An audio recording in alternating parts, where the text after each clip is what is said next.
प्रिप्यात, Ukraine का एक शांत और सुंदर शहर। साल 1986 में यहाँ लगभग 50,000 लोग रहते थे।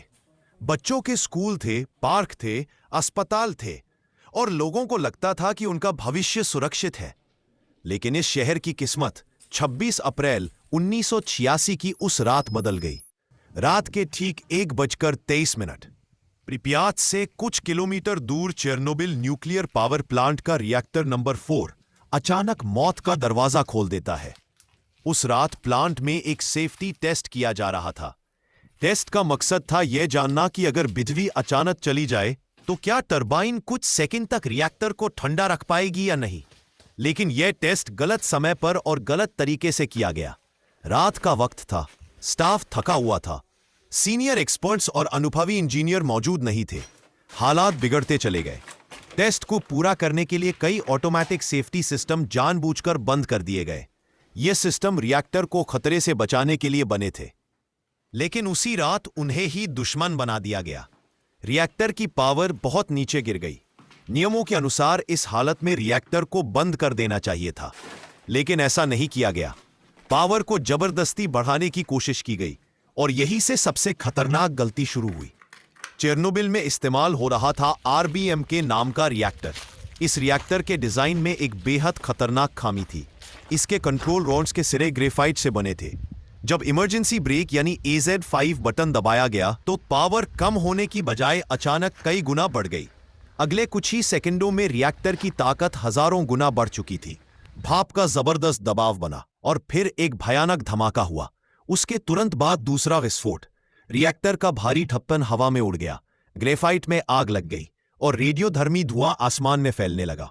यह इतिहास की सबसे खतरनाक न्यूक्लियर आपदाओं में से एक थी। लेकिन सवाल यह है, इसकी गलती किसकी थी? सच यह है कि यह हादसा किसी एक की गलती नहीं था। पावर प्लांट के ऑपरेटरों ने नियम तोड़े, खतरों को नजरअंदाज किया, सेफ्टी सिस्टम बंद किए। लेकिन इससे भी बड़ी गलती रिएक्टर के डिजाइन की थी। RBMK रिएक्टर की यह खामी पहले से जानी जाती थी, फिर भी उसे छुपाया गया। और सबसे गंभीर लापरवाही सोवियत सरकार की थी। हादसे के बाद भी सच दुनिया से छुपाया गया। प्रिप्यात शहर को 36 घंटे बाद खाली कराया गया। जब तक रेडिएशन हजारों लोगों के शरीर में समाता जा चुका था।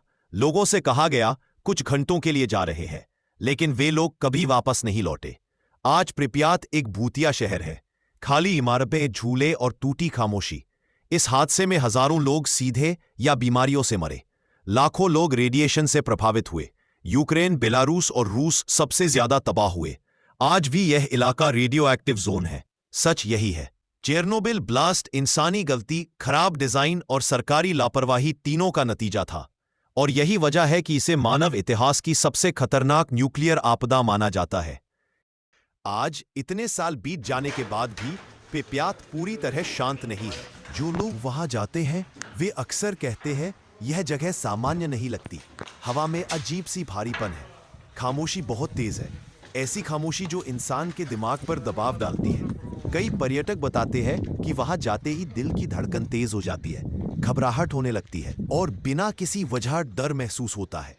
कुछ लोग कहते हैं कि ऐसा लगता है जैसे कोई देख रहा हो, कोई अनदेखी ताकत उन्हें वहां से वापस जाने के लिए मजबूर कर रही हो। वैज्ञानिक कहते हैं यह रेडिएशन का असर हो सकता है। रेडिएशन दिखाई नहीं देता, लेकिन शरीर और दिमाग उसकी मौजूदगी महसूस कर लेते हैं। लेकिन स्थानीय लोग और कई एक्सप्लोरर मानते हैं यह सिर्फ रेडिएशन नहीं है, यह उस दर्द की ऊर्जा है, उन हजारों लोगों की पीड़ा जो अचानक सब कुछ छोड़कर यहां से चले गए। बच्चों के खिलौने, खाली स्कूल, जंग लगे झूले, सब कुछ आज भी उस आखिरी दिन की कहानी कहता है। ऐसा लगता है जैसे यह शहर आज भी लोगों को स्वीकार नहीं करता, जैसे कोई नेगेटिव एनर्जी इंसानों को यहां टिकने नहीं देती, उन्हें भगा रही हो।